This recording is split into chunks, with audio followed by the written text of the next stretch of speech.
Racikan Berita 1. Assalamualaikum warahmatullahi wabarakatuh. Waalaikumsalam warahmatullahi wabarakatuh. Menghadapi Pilkada DKI Jakarta 2024-2029, pengurus wilayah Majelis Adat Budaya Melayu Indonesia DKI memberikan kriteria sebagai berikut. Pertama, takwa kepada Allah Subhanahu wa Ta'ala serta taat dalam menjalankan ajaran agamanya.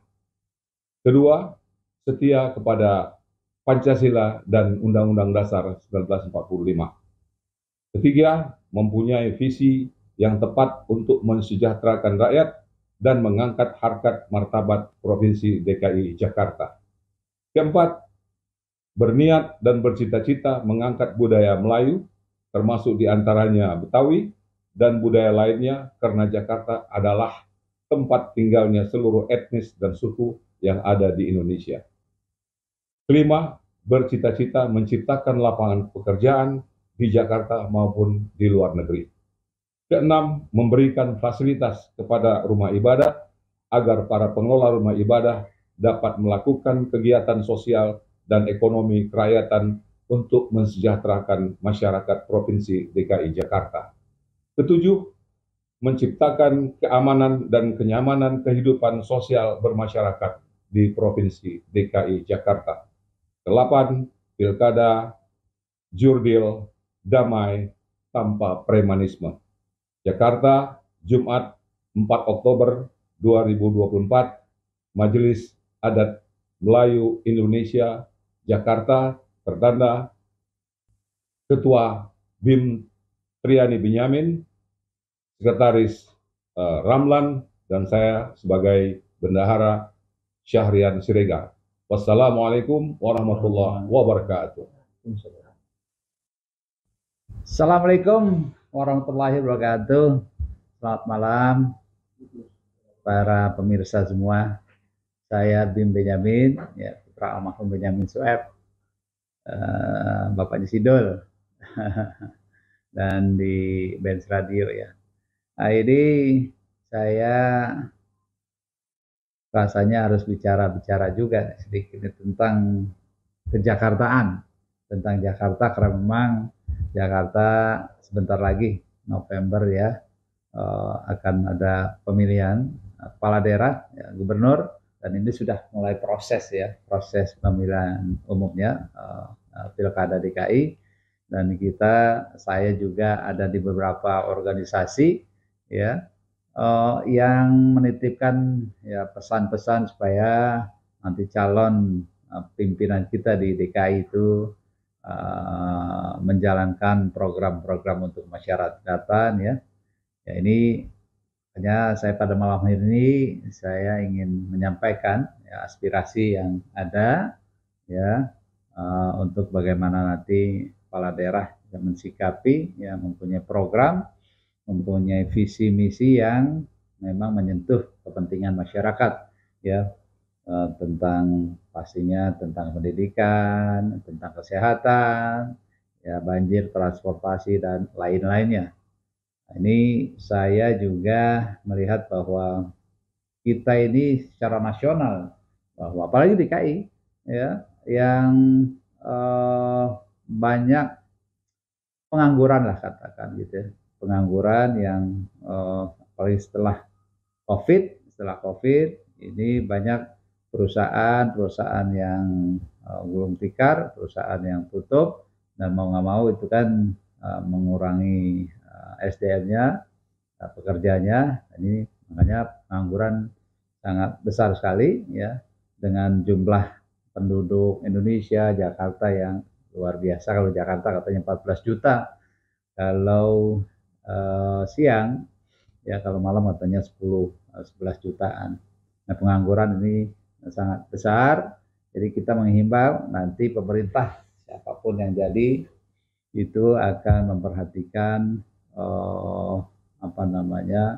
lapangan pekerjaan. Apalagi kita juga sekarang ini kan bersaing dengan teknologi ya. Jadi pekerjaan-pekerjaan manusia yang digantikan oleh mesin. Jadi kita melihat, saya menghimbau nanti memang di Jakarta adanya pusat pelatihan ketenaga kerjaan, baik itu di Jakarta untuk konsumsi atau juga untuk bidang-bidang yang ada ya di Jakarta, tapi juga melihat bahwa kesempatan di luar negeri. Jadi balai latihan ini kita mendidik SDM untuk kita jadikan pekerja di luar negeri, pekerja migran Indonesia. Itu soal ketenaga kerjaan ya, bahwa ini sangat prihatin sekali ya. Anak-anak kita habis lulus mau ngapain gitu ya, mau ngapain, nggak ada pekerjaan ya. Dan ini harus dilihat juga, kalau ada kesempatan untuk bekerja di luar negeri ya itu kan bagus sekali, karena memang devisa negara itu kan ada yang dari dari ekspor ya, ekspor barang, dan juga pengiriman tenaga kerja ke luar negeri, dan juga tentunya devisa dari dari turis ya, dari yang berdatangan ke Jakarta, ke Indonesia. Jadi itu pesan kita ya, untuk supaya nanti Jakarta, siapapun yang jadi, memperhatikan ketenaga kerjaan kita ya, untuk siap. Apalagi dikatakan Jakarta harus menjadi kota global, bisa menerima bersaing dengan kota-kota secara internasional. Itu satu. Kedua, masalah pendidikan tentunya ya. Ini kita juga bersyukur ada calon yang ingin berniat untuk memberikan bantuan kepada sekolah-sekolah swasta. Kalau sekarang sekolah negeri, sekolah swasta akan dibantu, itu bagus sekali ya. Apalagi nanti dibantu juga tenaga pengajarnya ya, juga dosen-dosen yang dibantu, itu kan baik sekali. Saya rasa itu dari saya. Kalau soal kepemilihan keberpihakannya silahkan aja. Saya ada beberapa organisasi ya. Kalau saya pribadi tentunya melihat pasangan mana yang memang mempunyai visi misi yang jelas, pasangan mana yang mempunyai program keberlanjutan. Karena memang saya melihat kesuksesan Pak Anies ya, mudah-mudahan pasangan yang bisa menjalankan dan mengimprove program-program yang terdahulu itu baik sekali ya. Soal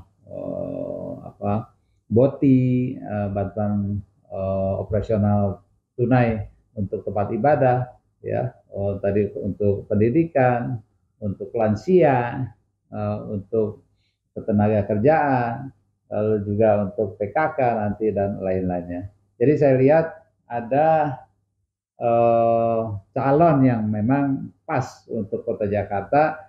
Ya jujur saya diminta oleh pasangan nomor 3 ya, nomor 3 itu Pak Pram dan Rano. Apalagi Rano itu kedekatan saya dan Rano dan almarhum Babe gitu ya, kedekatan secara emosional, kedekatan kultural dengan Rano. Dan lihat juga ini Pak Pram ya, Pak Pramono Anung ini kan seorang yang teknokrat. Jadi ini perpaduan yang pas antara teknokrat dan budayawan, katakan Rano. Jadi siapapun yang mendengarkan ini sangat baik sekali untuk keberlanjutan ya Kota Jakarta, karena memang jangan sampai tadinya memang saya melihat wah ini baiknya golput karena memang aspirasi kurang pas. Tetapi setelah saya pelajari ini yang pasangan nomor 3 Pram Rano itu memang akan menjalankan program yang sudah ada, akan ditingkatkan lagi. Jadi sekali lagi buat kawan-kawan pemirsa semua ya, kita harapkan jangan golput ya, kita akan melanjutkan program-program itu. Kalau bukan kita yang memang menggawangi, akan terus menjaga program-program ini, siapa lagi itu. Nah, kalau kita sudah ada mendukung, kita kan enak. nanti, ini pemerintah ini kurang begini kan gitu enak. Karena memang kita juga ikut berperan, ikut bertanggung jawab pada nanti program pemerintah yang akan dijalankan. Saya rasa itu, Bang Dul. Nah ini kalau ada pertanyaan silakan. Kenapa harus memilih nomor 3? Kenapa nomor 3? Ya, kenapa tidak nomor yang lain? Kalau kita melihat, saya melihat program-programnya. Tadi saya lihat kan bahwa visi misinya, ya, komitmennya dan juga latar belakang daripada pasangannya itu. Kita melihat bahwa tadi Pak Pramono Anung, ya, seorang teknokrat yang memang sudah berpengalaman soal keadministrasian pemerintahan, dan Rano Karno yang memang secara kedekatan emosional, kedekatan kultural itu pas lah. Gitu. Jadi mereka ini memang lahir dan besar tahu paham soal Jakarta lah. Kedepannya insya Allah akan lebih baik. Apakah Bang Ben percaya bahwa Rano Karno ini akan melanjutkan cara-cara kerjanya Gubernur Anies Baswedan? Insya Allah. Wah, kalau kita bilang bukan Parno ya, Mas Pram dan Bang Rano. Jadi memang dari awal juga beliau itu katakan ya jujur gitu. Kalau Pramono itu seorang Jawa, dari Jawa, saya panggil aja Mas. Kalau Bang Rano ya Rano, bilang kan sebutannya seperti itu. Jadi Mas Pram dan Bang Rano. Insya Allah kalau kita sudah kita juga ikut di dalamnya, karena kita ikut enak ya. Ini kurang itu, ini menyimpang nih daripada program yang dijanjikan, kan seperti itu. Jadi dan dilihat kapasitasnya, kapabilitas daripada calon kita, calon gubernur, cagup-cagupnya yang memang mumpuni lah. Tadi saya katakan Mas Pram itu kan seorang teknokrat, Rano juga seorang budayawan dan pernah juga menjabat sebagai wakil gubernur dan gubernur di Banten. Jadi sangat paham mereka. PDIP itu kan dia memiliki ideologi tersendiri, sedangkan Pak Anies itu memiliki ideologi yang lebih terbuka. Nah, dari mana Bang Ben melihat bahwa suatu saat PDIP ini akan mendukung Abah? Mendukung Abah? Ya. Di kapan ini? Kalau Abah kan udah, ini bicara 2009. Jadi 2009 kita belum tahu ya. Tetapi begini, kalau Abah itu kan kita yakin, kalau kemarin kan Abah ya, Pak Anies itu kan hampir diajukan oleh partai PDIP. Saya yakin Pak Anies itu orang yang sangat tidak berubah, artinya sesuai komitmennya gitu ya, dan beliau itu orang yang tidak terpengaruh tetapi orang yang berpengaruh. Artinya kalau Pak Anies waktu itu di PDIP Pak Anies bisa mewarnai PDIP itu sendiri. Artinya saya melihat Pak Anies ini luar biasa, bisa diterima oleh kalangan agamis, ya katakan kanan begitu, diterima oleh nasionalis dan diterima oleh kalangan kemasyarakatan. Kalau yang mungkin kesan di PDIP kan banyak yang seperti itu ya. Insya Allah Pak Anies kalau memang kemarin jadi itu akan mewarnai. Nah ini kita juga melihat sekarang kan sudah Pak Anies kan sudah tidak dicalonkan. Sekarang kita lihat Mas Pram ini. Insya Allah Mas Pram juga paham ya tentang hal itu, dan kita akan menggawangi supaya bagaimana nanti pemerintahan yang ada ini ya bukan memperuncing perbedaan tapi mempersatukan masyarakat yang beda. Memang kan nggak bisa ya manusia itu kan ada perbedaan, itu wajar saja. Satu keluarga itu aja pasti beda ya, kakak sama adiknya itu beda. Tapi bagaimana di dalam satu keluarga itu ya rukun, bisa saling membantu, saling mensupport begitu. Untuk pilihan yang sangat sehati dengan Bang Ben, apakah sebelum menjatuhkan pilihan kepada nomor 3 ini ada komunikasi politik dengan mereka berdua? Maksud siapa itu? Mas Pram dan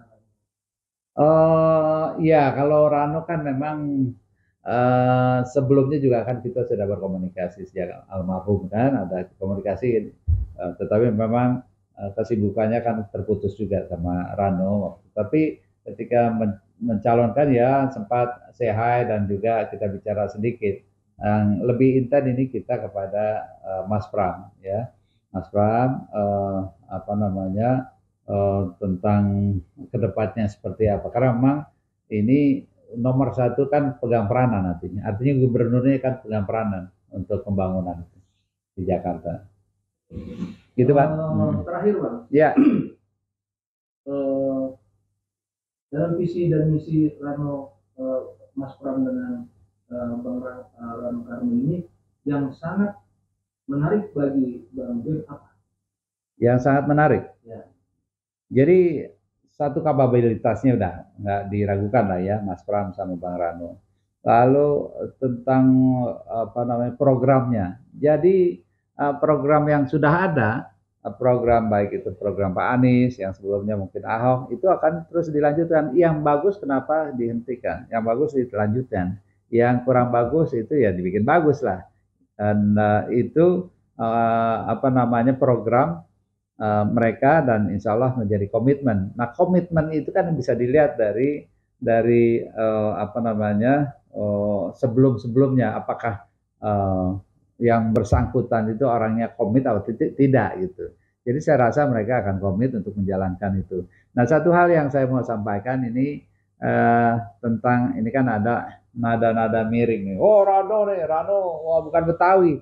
Ya itu sudah selesai sebenarnya Betawi tidak Betawi karena memang di dalam BAMU sendiri itu ada klasifikasi ya Betawi itu ya dari biologis, dari ideologis, dari yang memang dia lahir di sini kan gitu ya.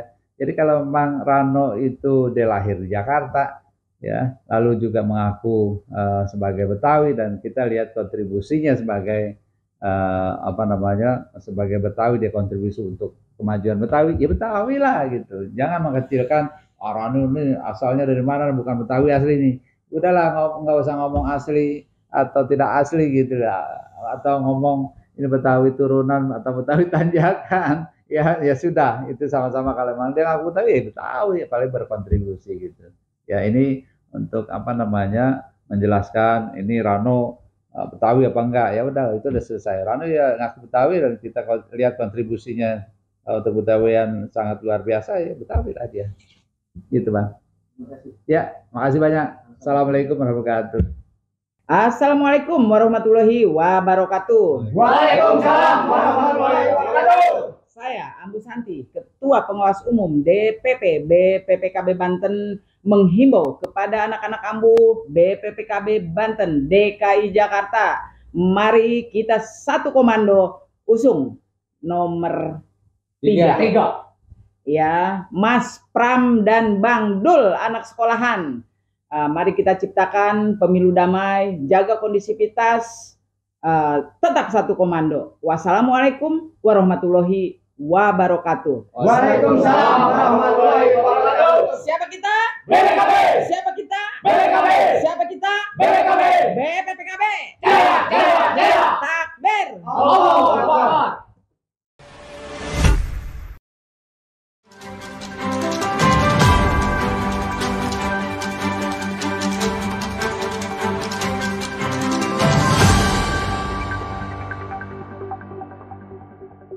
Racikan Berita 1.